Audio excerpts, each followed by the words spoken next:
Tiger neprišiel do tohto sveta, aby bol hlučný. Prišiel, aby držal rovnováhu medzi silou a tichom. Jeho pôvod nesiaha len do džungle, ale do času, keď zvieratá neboli oddelené od vedomia zeme. Vtedy bol tiger strážcom hraníc, medzi tým, čo je divoké a tým, čo je posvetné. Neútočil z hnevu. Pohyboval sa len vtedy, keď bol pohyb nutný. Jeho pruhy nesú maskovanie. Sú to mapy pamäte. Každý tiger nesie na svojom tele záznam o tom, ako sa svet pohyboval svetlom a tieňom. Preto ich pruhy nikdy nie sú rovnaké. Sú podpisom duše, nie náhodou prírody. Farba tigra, oranžová s čiernou, je spojením životnej sily a hlbokej zeme. Oranžová nesie puls slnka, čierna nesie ticho koreňov.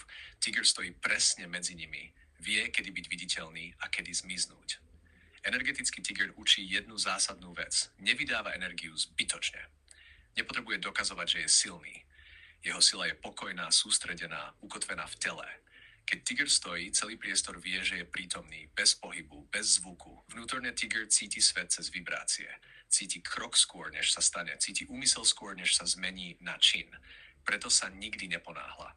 Keď sa tiger objaví v našom živote, či už fyzicky v snoch alebo ako symbol, pripomína nám spomal, zjednoť sa so svojím telom a pohybuj sa len vtedy, keď je to pravdivé. Tiger nie je agresia. Tiger je vedomá sila v pokoji.